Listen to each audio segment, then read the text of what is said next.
So it is with great pleasure that I want to introduce our main speaker for today.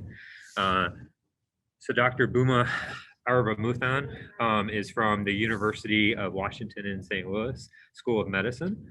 She's an assistant professor of neurology and a pediatric movement disorder specialist specializing in cerebral palsy. She completed her research doctorate at the University of Oxford in England, medical school and pediatric residency at Washington University in St. Louis, child neurology and movement disorder fellowships at Boston Children's Hospital and Massachusetts General Hospital, and then now has returned to Washington University as faculty in 2018. She leads the Cerebral Palsy Research Committee on Dystonia Quality Improvement, is a founder and director of the Child Neurology Society Cerebral Palsy Special Interest Group, is vice chair of the American Academy of Neurology Intellectual and Developmental Disability Section, and her translational research seeks to uncover what causes dystonia after neonatal brain injury and has received early career recognition from the Child Neurology Society and the American Neurology Association. Her research additionally involves characterizing how cerebral palsy is diagnosed in clinical practice, an area which she is excited to talk to us about today. And we are just so delighted to have you speak with us today. So I'll let you take it away. Thanks so much, Dr. Barton, for that kind introduction. I'm very grateful for the invite and to talk to you about this area that I'm really passionate about. So like Dr. Barton just said, I'm very interested in how we diagnose cerebral palsy. And so I'll be sharing some of my research and the field's research today. I have no relevant disclosures. So the questions I'd like to answer today, and I'd like for us to answer together, are what is cerebral palsy? So how do we define it? How do we currently diagnose it? And how should we be diagnosing it? Are we already doing everything correctly, or are there some changes we should be making? So first, let's define it. Cerebral palsy has always been difficult to define, and I find it reassuring that in this definition from this 2006 consensus committee, and this is the definition that is really widely regarded as the standard bearer for cerebral palsy diagnosis today, they acknowledge how hard it is to define cerebral palsy. And they also note that there have been multiple tries that have been made over the years. And even since this definition that everybody holds as the current standard bearer, there have been additional clarifying statements that have come out after this. So it is recognized how difficult it can be to make a CP diagnosis. And this definition and several others have specifically noted that cerebral palsy is what we call a clinical diagnosis and not an etiologic diagnosis. And I want everybody to take that message away, and I'm sure many of you already hold this to heart, that you can diagnose CP regardless of what the cause of the CP is. It's dependent on the developmental history and the exam of the person in front of you. In addition to that key statement, there are a few others that have really set the tone for what is cerebral palsy diagnosis, in my opinion. And so I want to share what all of these statements together are saying about CP so we can come to a common understanding about what defines it.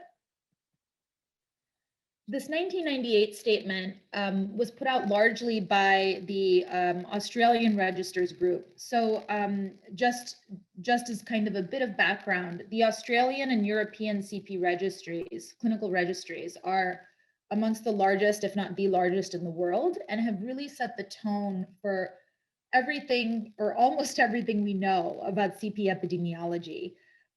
So it's important to look to them to see how they're defining cerebral palsy for inclusion in their registries when we think about cerebral palsy definitions.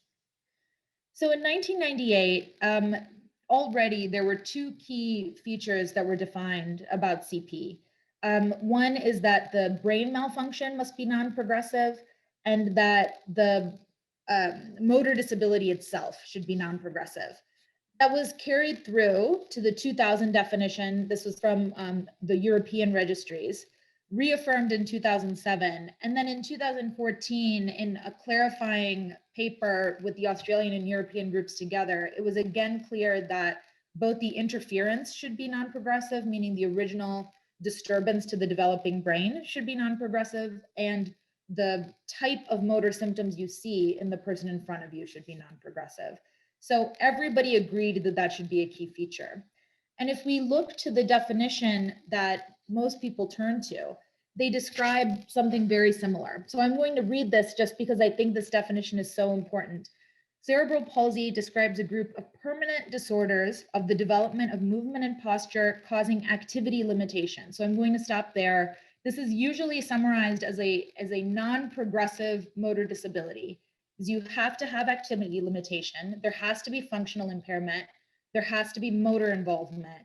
And there is some degree of permanency, right? Some degree of that motor disability itself is non-progressive. And all of that phenotype, the non-progressive motor disability, should be attributed to a non-progressive disturbance that occurred in the developing fetal or infant brain, meaning that the original injury or abnormality in the brain that led to cerebral palsy had to happen during a certain developmental stage, so very early in life, and also had to be non-progressive. So knowing that information from these previous definitions, how are we applying that information in practice? How are we currently diagnosing cerebral palsy? And I want to try and turn that question to you guys. So there are 4 scenarios that I'm going to show, each of which feature a different child. And I want you all each to answer, and we're going to try and activate some Zoom polls here for you to click through. Is it possible to make a diagnosis of cerebral palsy in this child, in the child in the scenario at this time? So I'll go through the scenarios and take some time as I'm going through them to decide what your personal criteria is for making a cerebral palsy diagnosis and whether you would do so for this child. So in scenario 1, you see a 5-year-old boy who comes to you because he's having trouble walking. You know from his birth history that he was born early at 30 weeks old, 30 weeks gestation, and that his NICU course was 7 weeks, not the duration that you would expect, and overall unremarkable. He was mainly in the NICU for feeding and growing, so just for feeding and maturity. His developmental history is notable for gross motor delay. So he started walking a little late. He's always used a walker, and he's had no regression, so has never lost skills. On exam, you see that he has tightness in both of his legs. You find that he is spastic and that he has brisk reflexes in both of his legs. He's hyperreflexic. And you see that his brain MRI report says that he has periventricular leukomalacia, and that's an injury pattern that's commonly associated with prematurity. So for this scenario, and Emily, I'm wondering if you could activate the first poll. Do you think you would diagnose cerebral palsy in this scenario? And I'll give everybody a second to think about this. So the features here that I want to highlight with regards to the definition. Do you think that in this scenario, the disturbance, there's a disturbance to the developing brain? Do you think that that disturbance is non-progressive? Do you think that the actual motor phenotype you're seeing, what this child is actually showing you on exam, is non-progressive?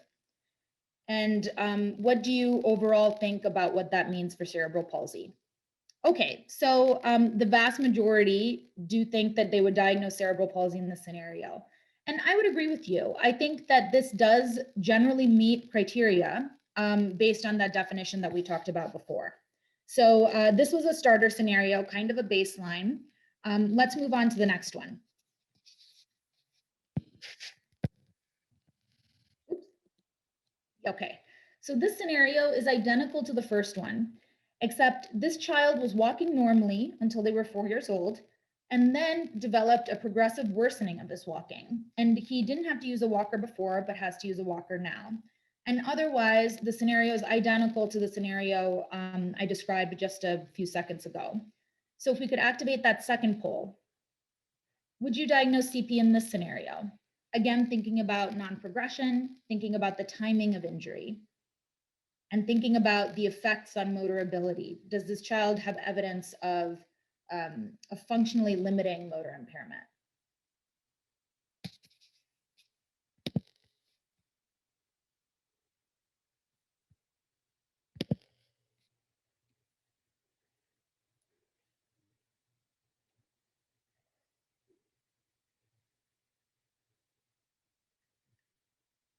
I'll also, as a disclaimer, be curious to know for the people who are in the dissenting groups for these polls, why you dissented, and we can talk a little bit about that later. So the vast majority would not diagnose cerebral palsy in this scenario. And I think that also makes sense to me because there's clear evidence of progression here. So this child was walking normally until they were 4 years old, and then has had a progressive worsening of walking. So that doesn't quite meet that criteria of non-progressive motor disability. So good, I think we have consensus for scenarios 1 and 2. Most of you would diagnose cerebral palsy in scenario 1, and most of you would not in scenario 2.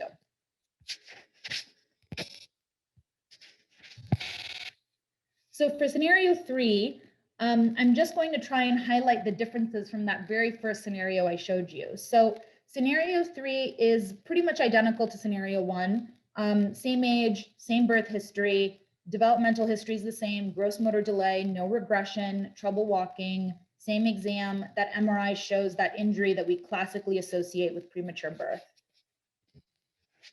But this child also has an interesting family history. So he has an older brother who has an identical developmental history in an exam, but was not born premature. And because of that family history, that triggered genetic testing for this family. And they were this child was found to have biallelic pathogenic mutations in AD3. So that means he has an AD3 associated cause for his motor disability, a genetic cause. And that's a known cause of the exam and the history that you're seeing. So it's associated with non-progressive spasticity and in some cases, intellectual disability. So for this child, knowing that they're otherwise identical to the first scenario, but has this genetic testing that's positive and has this family history, would you diagnose cerebral palsy in this scenario?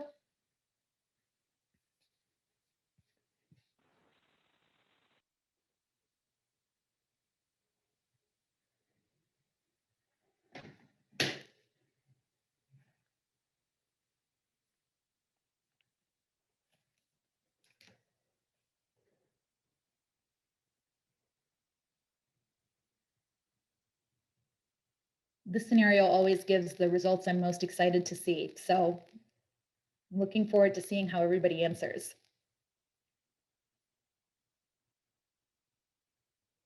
Okay, it's an even split. And I will go into why I would expect that in a little bit. So very interesting. Okay, let's move forward. And actually, before we do, I would just want to highlight again that it seems like the only difference between scenario 3 and scenario 1 was the family history and the genetic testing, but otherwise the clinical picture was the same.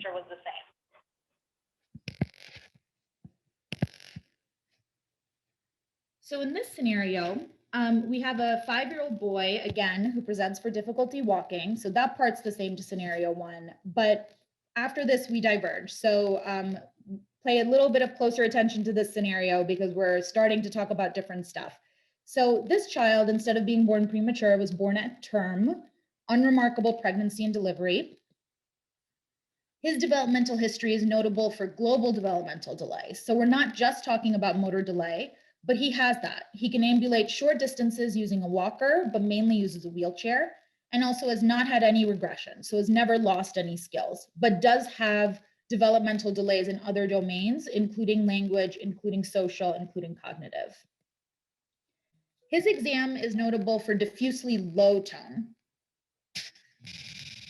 And his brain MRI report is normal. So that injury that we talked about being associated with prematurity, he doesn't have that. He has a clean brain MRI. His family history is unremarkable. And he has genetic testing done because there is no clear injury-based cause for why he has the motor disability and the global developmental delay. And he's found to have a chromosome 1q microdeletion. And we know that that has a known association with non-progressive motor symptoms, exactly like the symptoms he has. So in this scenario, would you diagnose cerebral palsy?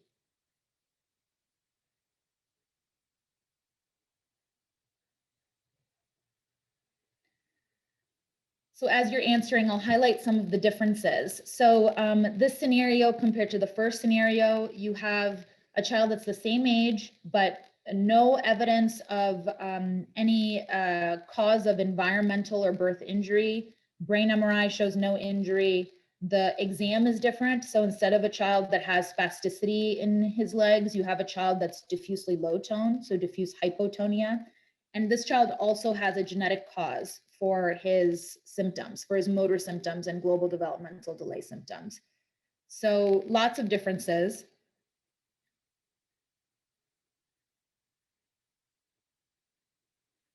Okay, so even more of a descent here. So 83% would not diagnose cerebral palsy in this scenario, compared to the 51% for the last scenario.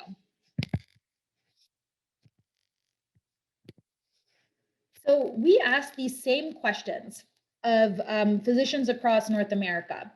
And it's interesting how your answers parallel theirs. And I'll go into that in a little bit. So we asked this of physicians who are members of the Child Neurology Society or the American Academy of Cerebral Palsy and Developmental Medicine. And even within the Child Neurology Society, we focused on the special interest groups. So physicians that had signed up for special interest groups that were specifically associated with CP. So we were really selecting for a group of people that upfront had stated, hey, I'm really interested in CP. We overall surveyed 695 physicians, and we had almost a 50% responder rate. And we got a good mix of people from different specialties. So because we had that enrichment of neurologists from the Child Neurology Society, the largest chunk was neurology. But we also had people from pediatrics, including developmental pediatrics, surgery, including orthopedics and neurosurgery, and PM&R, and that includes pediatric PM&R as well. And if we look at that first scenario, so the identical scenario to what we presented you all, I believe you guys had 89% would diagnose CP. This group, about 96% would diagnose CP in scenario one. So again, the vast majority of people would diagnose CP in this scenario. In the second scenario, that really only differed from the first one because of that history of motor disability progression. So this child was initially walking normally, then had progression of symptoms. The far fewer would diagnose CP. So I think in our poll, only 3% would diagnose CP in that scenario. And then across this larger survey, only 8% would diagnose CP. So a lot of agreement in scenarios 1 and 2. For scenario 3, the only difference between scenario 1 and scenario 3 is that a genetic etiology was specified. And that really dropped the number of people that would diagnose CP down to 67%. And for us, I think that number was 49%. So a comparable sense that a genetic etiology changes how we feel about making a CP diagnosis. And I would point out that that's pretty interesting because we, at the top of the talk, I mentioned that the current standard bearer CP definition states that CP is not an etiologic diagnosis, that it's a clinical diagnosis. So theoretically, the cause of CP should not necessarily matter in terms of making a CP diagnosis. But like you, like this audience, many people in our surveyed population felt that a genetic cause should be considered separately, and that cause actually does affect whether they would diagnose CP. And that last scenario where this child was born at term, had no MRI injury, so no clear evidence of any injury on MRI or history, but otherwise had a non-progressive motor disability that started around early life because there was a clear genetic etiology specified that this child was born with, and then had diffuse low tone instead of high tone. So far fewer of you would diagnose cerebral palsy in that child than in our larger survey. So I think it was only 17% of this group that would diagnose CP, and 46% of the survey that we did would diagnose CP. But again, highlighting the discrepancy here between scenario 4 and scenario 1. If you have a child with low tone, no evidence of birth injury, and a genetic etiology, you have a mix now of how is the motor phenotype of the kid you see in front of you affecting your diagnosis, and how is the cause affecting your diagnosis. So I said already that the consensus definition does state that the cause shouldn't necessarily affect your diagnosis, But what about the type of motor disability? So most of these definitions have stated that non-progressive motor disability is required, but does it matter whether that non-progressive motor disability is from high tone or low tone? And we see areas of that controversy here in scenarios 3 and 4 across our survey population and also here in this room, which is very interesting and highlights the potential diagnostic variability in how we're all diagnosing CP. When we asked our respondents, why were the reasons you did not diagnose someone with CP? 40% of them said that a genetic etiology excludes CP. And here I'm going to read a representative quote. The presence of a genetic disease should move this out of the rubric of cerebral palsy. If it's genetic, there is likely a progressive component of some sort, and we need to separate this from CP, which is more useful if thought of as an injury model. So one perspective that maybe we can talk about in the Q&A with regards to whether you all share that perspective as well. So I want to highlight some consensus statements about the potential genetic causes of CP.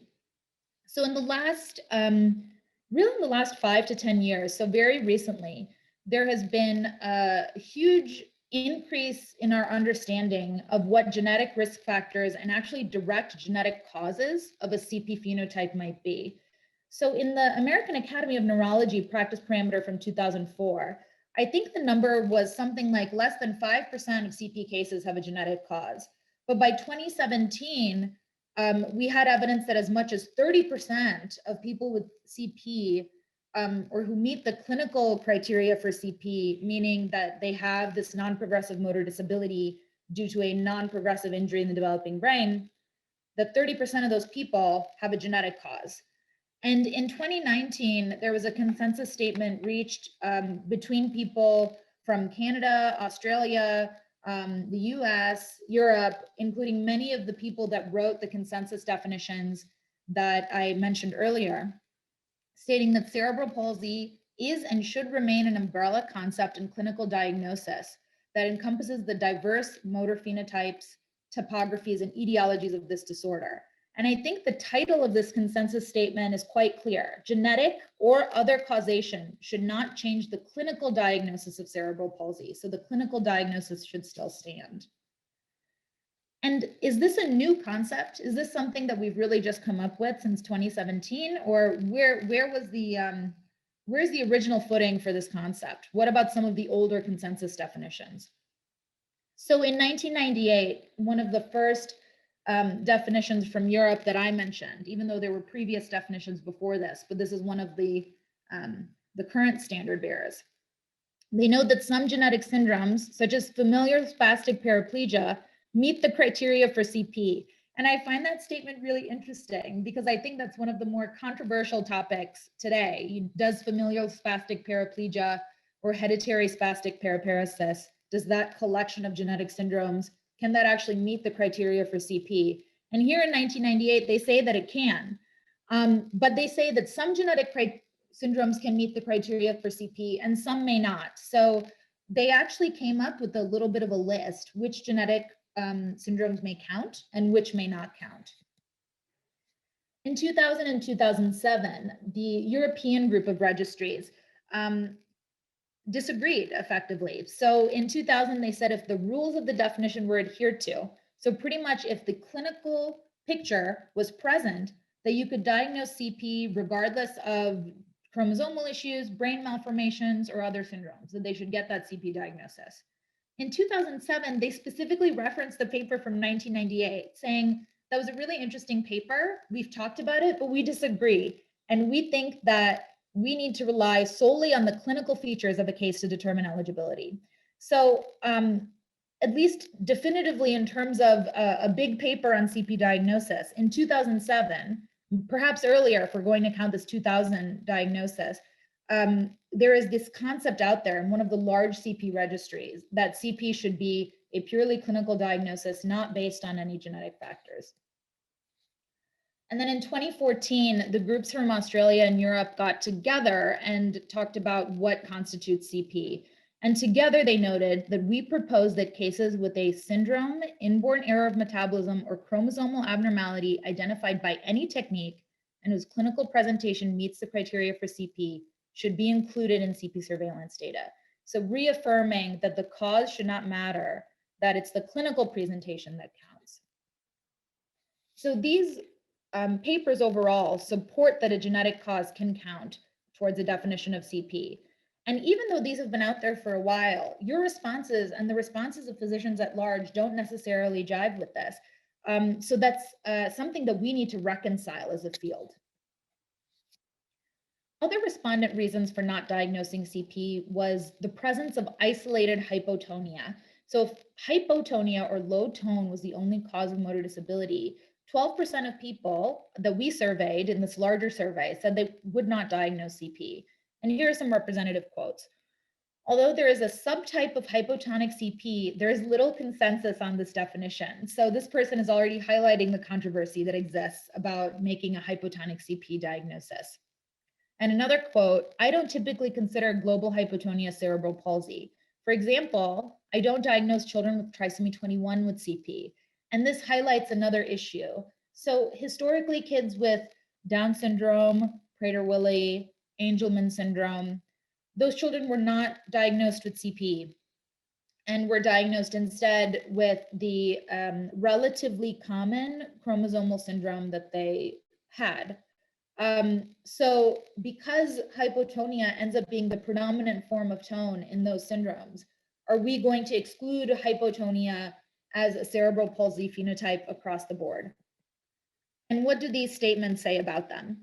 So in 1998, they acknowledged that there was a disagreement. So we're not sure, should hypotonia be included or not? It's still up for debate. In 2000 and 2007, the European registries agreed children with hypotonia but no other neurologic signs should not be included. Children with hypotonia as the sole clinical feature should also be excluded. So the European registries do exclude children with pure hypotonia as the cause of their motor disability from the registries. So the European group has set their stand. They're very clear that that should not be diagnosed as cerebral palsy. In 2014, the conflict, the discrepancy between the Australian and European groups was highlighted. So they note that in the European groups, children with generalized hypotonia are not included under the umbrella of CP. But in Australia, CP registers report that 2% of their registrants with generalized hypotonia, not attributable to other cognitive deficiencies, are included. So already with these two large tone setters of what is cerebral palsy, there's discrepancy there as to whether hypotonia can be included in a cerebral palsy definition. So there is still persistent lack of clarity about that. And perhaps we can discuss this later. What led some of you to, what led more of you to say no for scenario 4 compared to scenario 3? Was it the presence of hypotonia in that scenario, or was it something else? So far, we've talked about cerebral palsy being a non-progressive motor disability due to a disturbance in the developing fetal or infant brain. And I hope I've impressed upon you that several definitions note that CP is a clinical diagnosis independent of its etiology. And that includes genetic etiologies across multiple consensus statements as early as 2000. And even if we're talking about any genetic diagnosis as early as 1998, to have it explicitly said. Cerebral palsy is currently diagnosed by many based on etiology, though. So even though it's been explicit that cerebral palsy is not an etiologic diagnosis, that it's a clinical diagnosis, we saw in our larger survey and in this group, in the people in this room today, that certain etiologies do affect how we diagnose CP. Even if many statements have explicitly said the genetic etiology should not affect how we diagnose it, it still appears to. So what do we do about that? How do we reconcile that discrepancy in our field?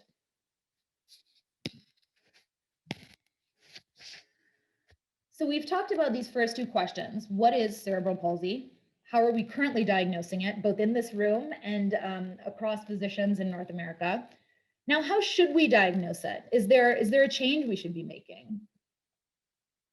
So I want to talk about CP in the context of neurodevelopmental disorders. And I count childhood onset epilepsy as a neurodevelopmental disorder in many contexts, so I've included that here.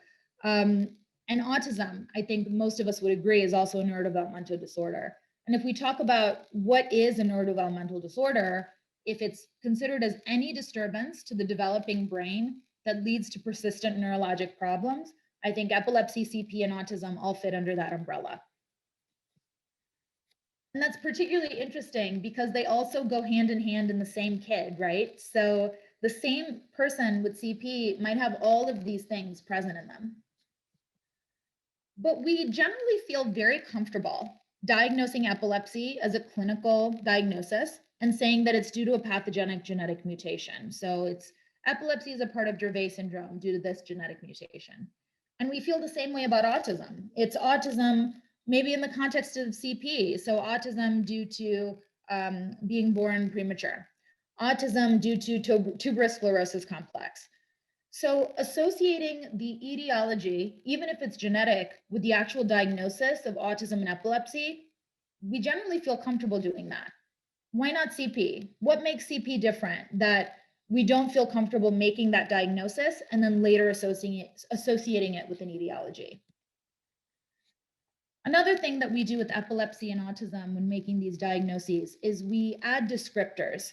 So when diagnosing epilepsy, we don't just say this kid has epilepsy and say nothing else about it in our note. We talk about what kind of seizures do they have? What do those seizures look like? What part of the brain do those seizures come from?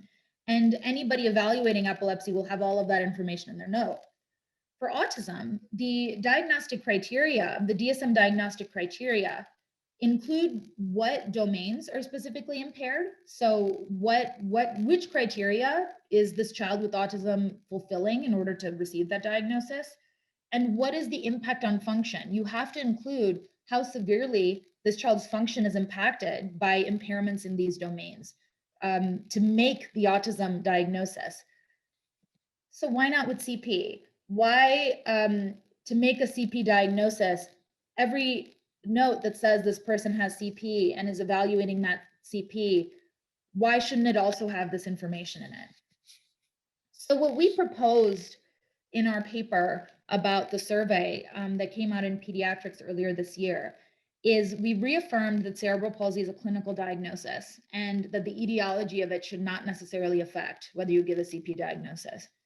And we also noted that when you clinically diagnose CP, just as you do with epilepsy, just as you do with autism, it should be accompanied by descriptions of what is the cause of the CP.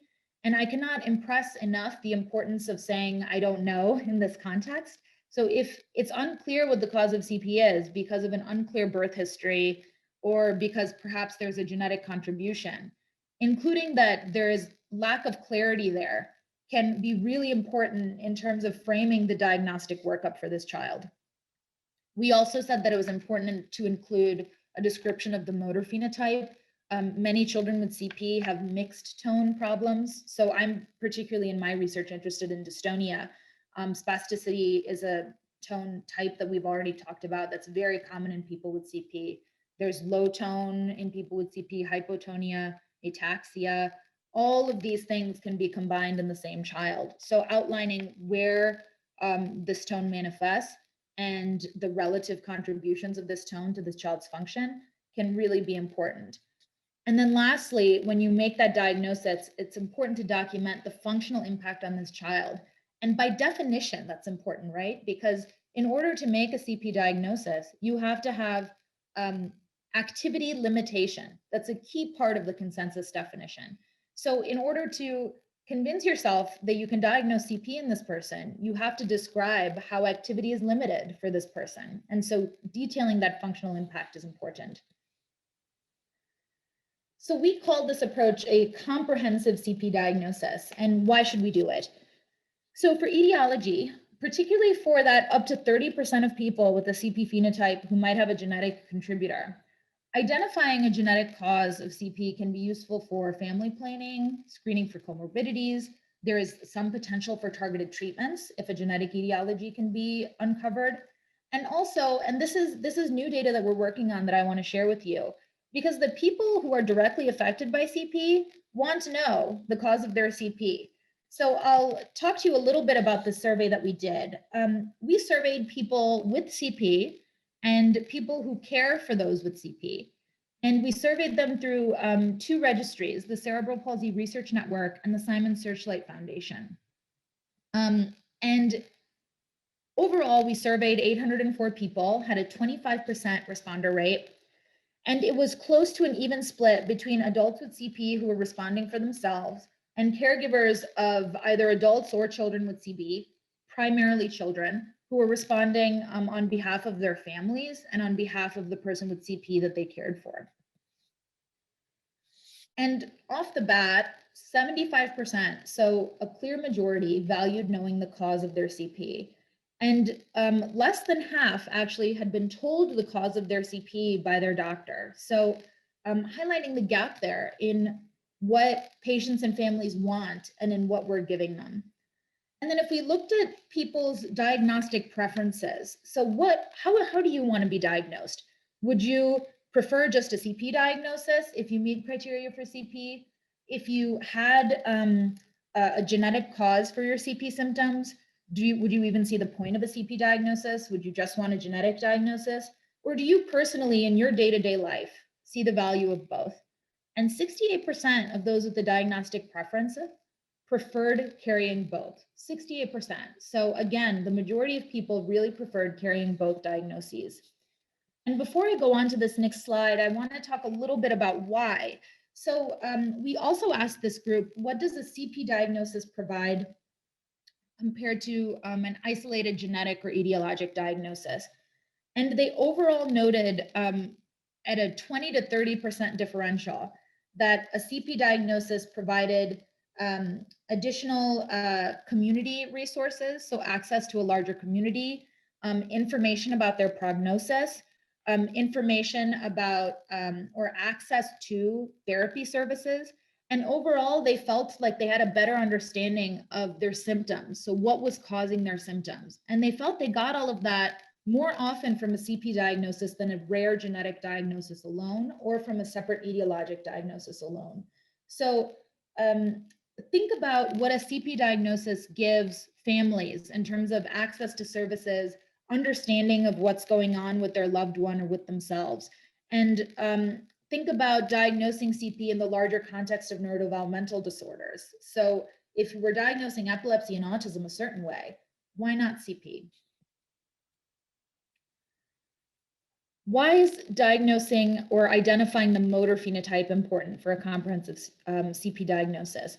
And upfront treatment, so different types of motor impairments, different types of tone abnormalities require different treatments. And many of you know that dystonia responds differently to treatments than spasticity.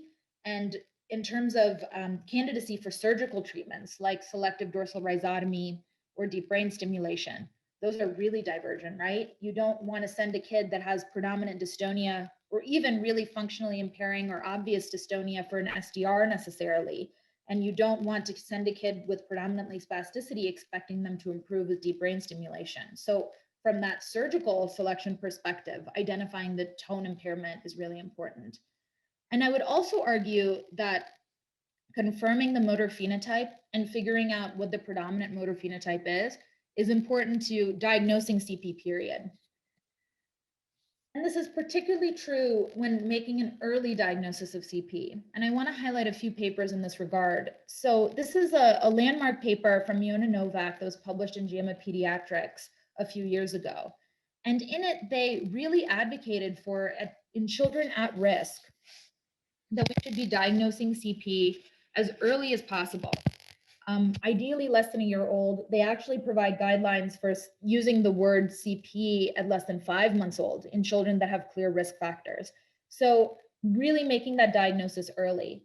And they say that because of clear data that if you can get that diagnosis early and get targeted treatments early, like therapy services, things for kids with hemiplegic CP, like constraint-induced movement therapy, that starting those treatments early when their brain is the most plastic can have long-standing implications for their function later in life. So it's not just a semantic construct, right? We're not just talking about although I think this should be important enough, the emotional and social well-being of the family. We're also talking about real tangible change in the motor function of the child in whom we're making the diagnosis. So they advocate for giving a CP diagnosis as early as possible, and that is direct wording from the paper. They also note that it's hard to motor phenotype young children. So I'm talking about the clash here that we have. So we want to make a CP diagnosis as early as possible, but it can be really hard to identify what the tone impairments are in a very young child. And this can be an issue because if we look at some other work, and this is out of the Canadian Cerebral Palsy Register group, if you have ataxia or dystonia predominant features of your CP, and you're making that diagnosis early in life, so at 2 years or less, you have a higher likelihood of that eventually being identified as not being CP by the time you're 5. And they call this losing a diagnosis of cerebral palsy. So making that early diagnosis, if you're not identifying the motor phenotype accurately, you lose some of the accuracy of diagnosis. So it becomes important to both diagnose early for treatment purposes and also diagnose accurately, so you're not missing any disorders that could be intervened upon in a different way. And because of that, that really tough balance, how do you make a diagnosis early, but also identify this motor phenotype in a really young child? We recently advocated in neurology that it's important to refer to a motor phenotyping specialist to diagnose CP. So in any child in whom you suspect CP, it's important to refer to someone who can confirm that diagnosis in the sense that they can say, yes, I agree, this tone is predominantly spasticity and this is the treatment regimen that makes sense, or yes, this tone is predominantly dystonia or ataxia, or you know what, this etiology doesn't quite make sense with the etiology that the family understands. There doesn't seem to be a clear etiology here. Should we do more of a diagnostic workup? All of these considerations need to be taken into account when making a CP diagnosis. So we argued that child neurologists and neurodevelopmentalists, I am a disclaimer, child neurologists are well suited to do this, but there are multiple motor phenotyping specialists out there, CP specialists out there that can help confirm an early diagnosis of CP. And we really feel like that's critical to get kids on the right treatment path as soon as possible. The last aspect of comprehensive diagnosis that we outlined was the functional impact. And we talked about how motor phenotype can affect treatment, how the etiology can affect treatment, and really figuring out what the functional impact is of CP on the person that you're treating can be incredibly important for treating them. And maybe in one of the most important ways, it can be good for outlining their treatment goals. So if we talk about what is most functionally limiting to you, and that is a question that I ask my patients in every clinic visit. What are your goals? What are the most functionally limiting aspects of your CP that we should address today? How can we improve your day-to-day function? And without a clear understanding of the functional impact of that person's CP, how do you begin to have that goals of care discussion, that treatment goal discussion that's specific for the family and for that patient?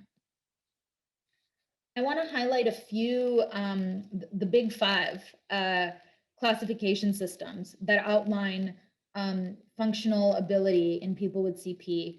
All of these papers were published in Developmental Medicine and Child Neurology, and they outline ways to classify function in gross motor, fine motor, communication, eating and drinking, and vision domains.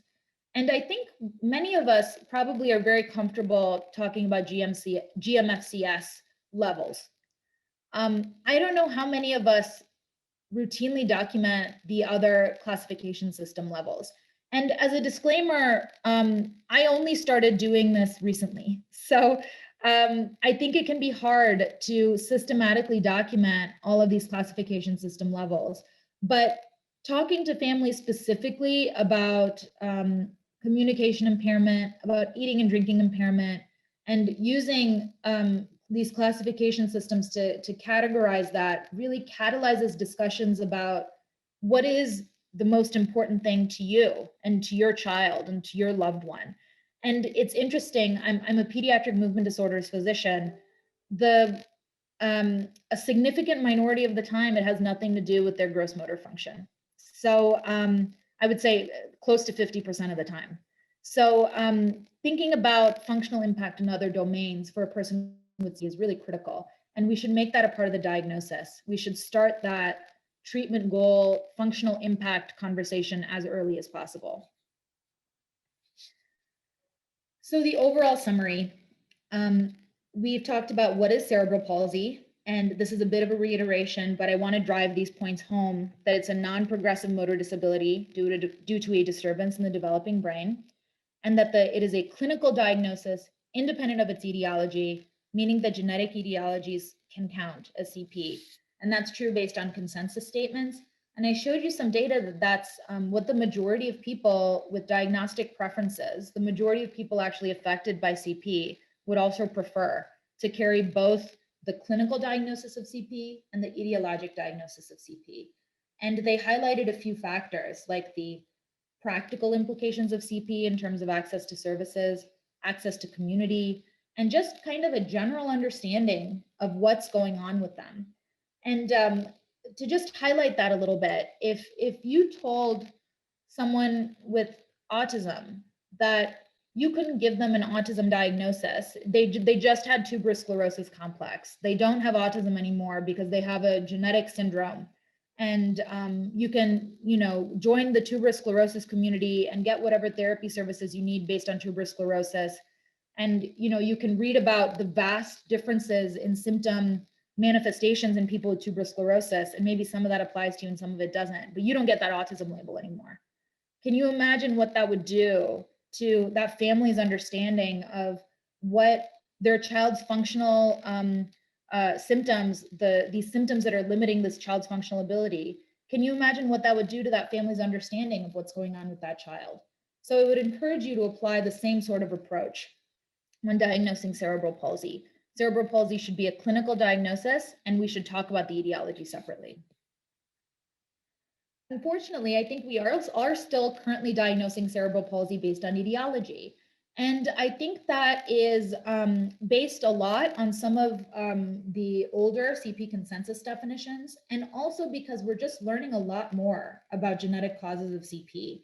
So in particular, that genetic etiology really is a critical linchpin factor as to whether or not a child is getting a cerebral palsy diagnosis today.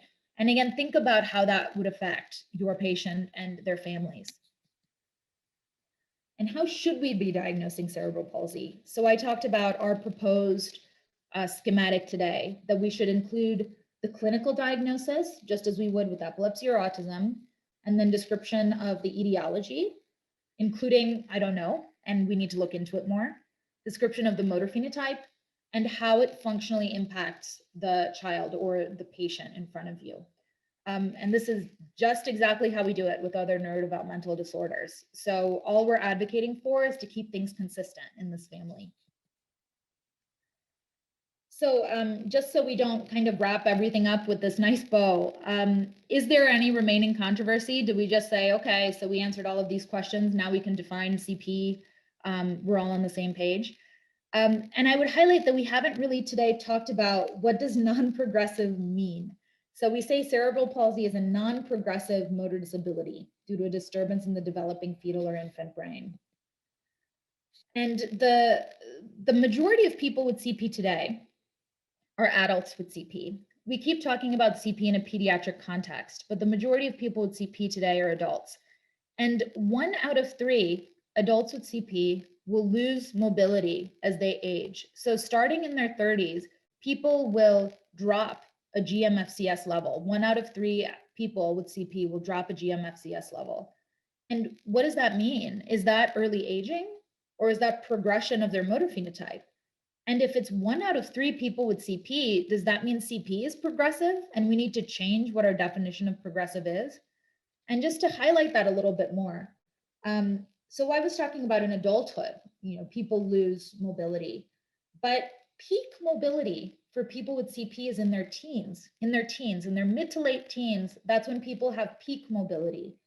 And there have been studies that have shown that 40% of people in their 20s with CP may have the ability to walk, but that drops by 15% or so when the population hits 60. So people are losing, this isn't just mild changes in mobility, it's people who are able to walk in their 20s who are no longer able to walk in their 60s.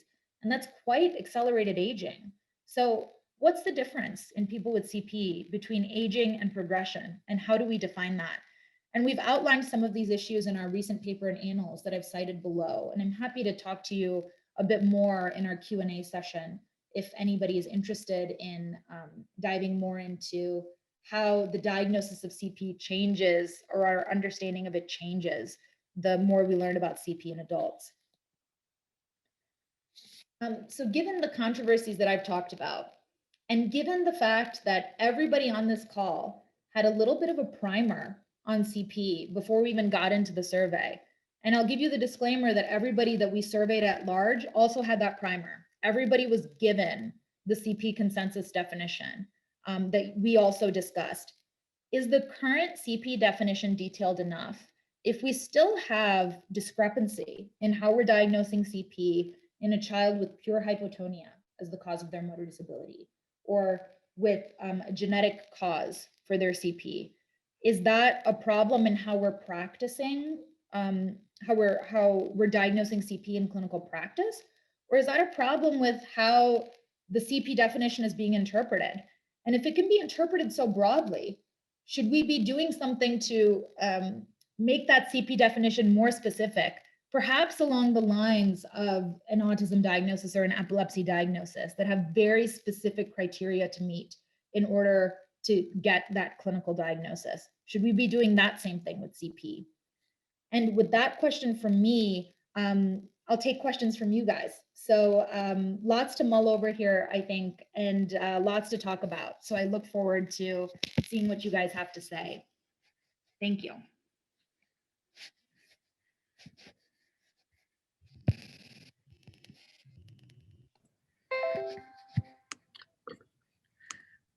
Wonderful. What an excellent discussion. And this is, just a comment, I'll say, in our child neurology training, and I think for a lot of different people, we see a lot of patients with cerebral palsy, but we're not as regimented, I think, with discussing the criteria for diagnosis, how to discuss it. And I think that's why having these conversations is important. And so this is an excellent discussion, excellent talk. I have a couple questions that have come up, and feel free, we've got about 10 minutes here. Feel free to message us in the chat if you have any questions. But a couple questions have come up.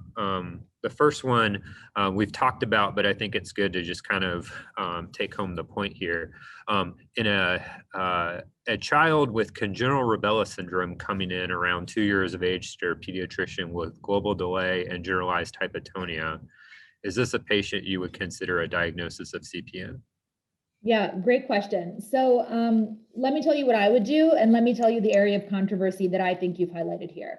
Would I diagnose CP in this child? Yeah.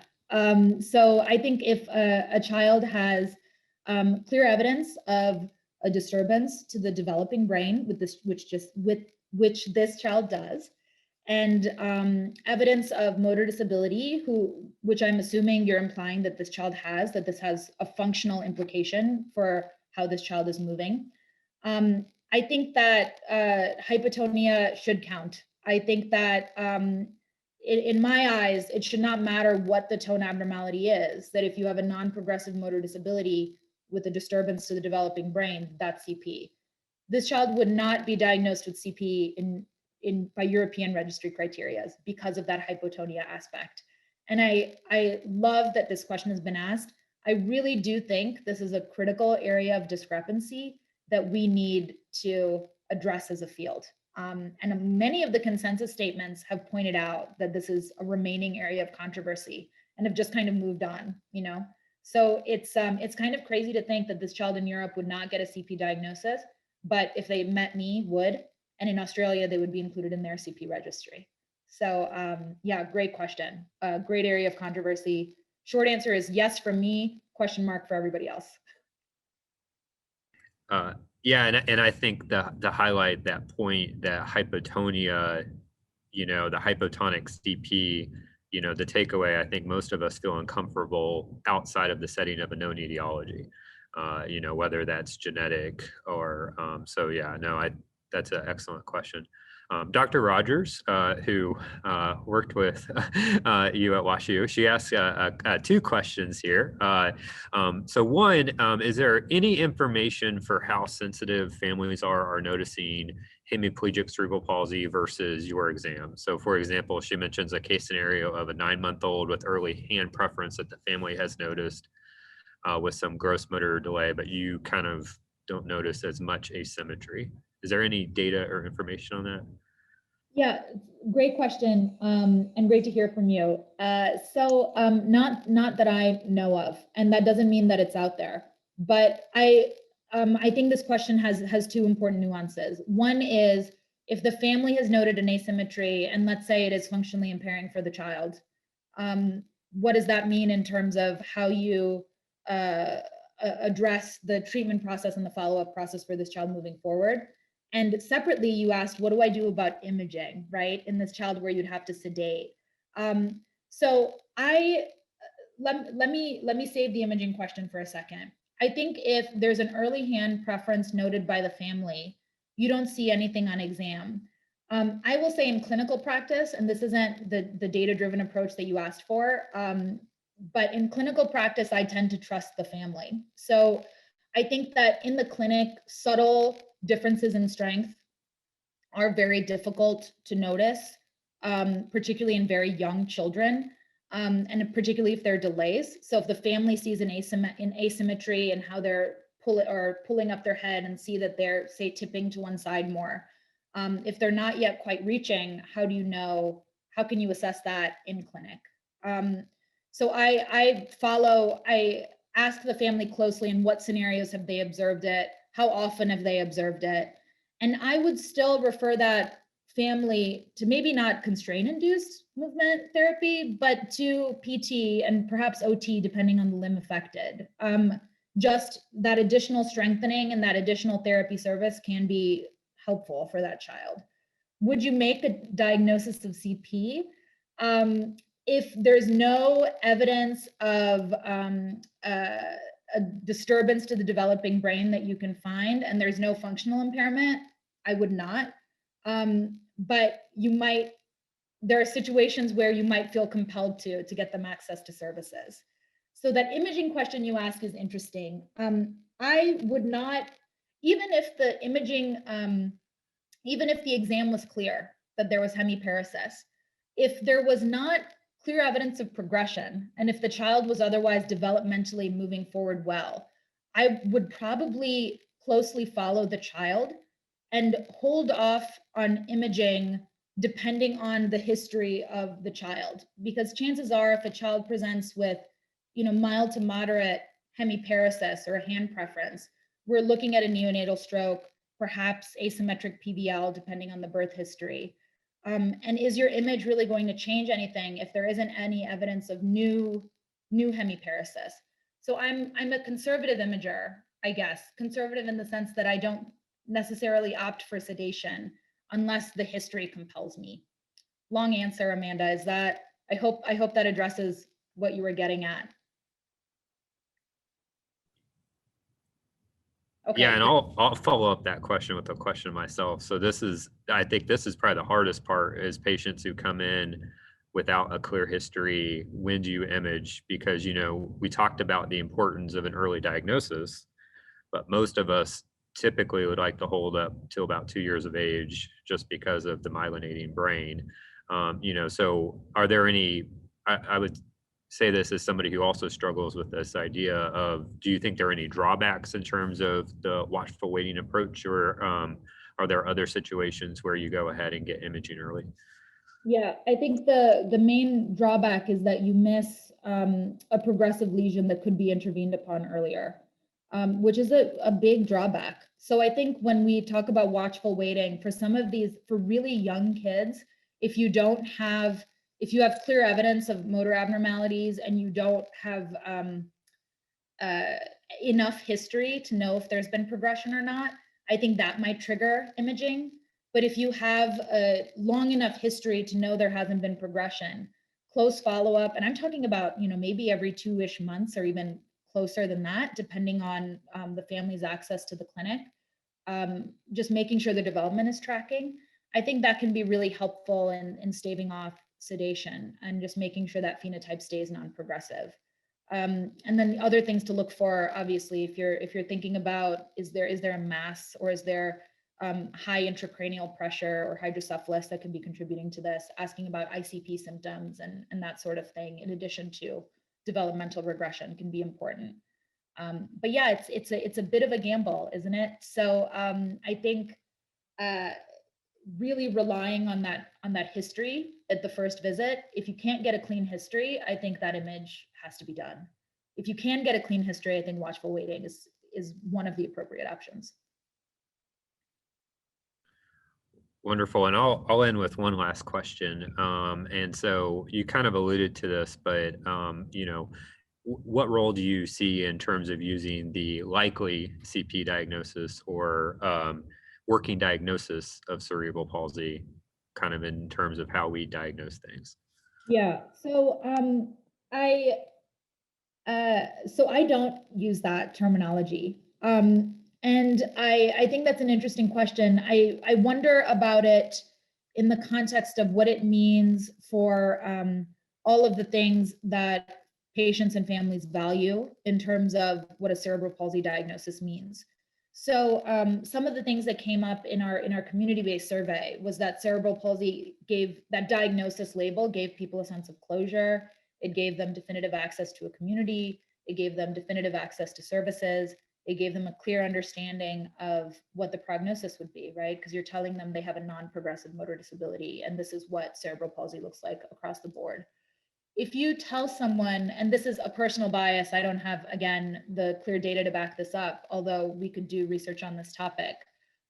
If you tell them that you have a probable diagnosis of CP, or a provisional diagnosis of CP, do you lose that benefit from saying that, yes, I think you have CP, we'll reevaluate over time and see if you maintain that diagnosis, but right now in this moment, yes, you have CP.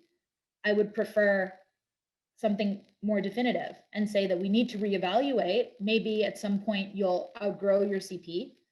But I think giving people a definitive diagnosis is what people are looking for out of a CP diagnosis. And we do that, I mean, for example, for autism, we give people an autism diagnosis. We say we're going to enroll you in all of the therapies that entails. And, we've caught this early with the MCHAT at 18 months, and we'll see, maybe you'll outgrow it. And I don't think anybody comes back, or I have had no patients come back and said, you know what, it's really a bummer that you gave me an autism diagnosis and now my kid's outgrown it, So I think about CP in a comparable way.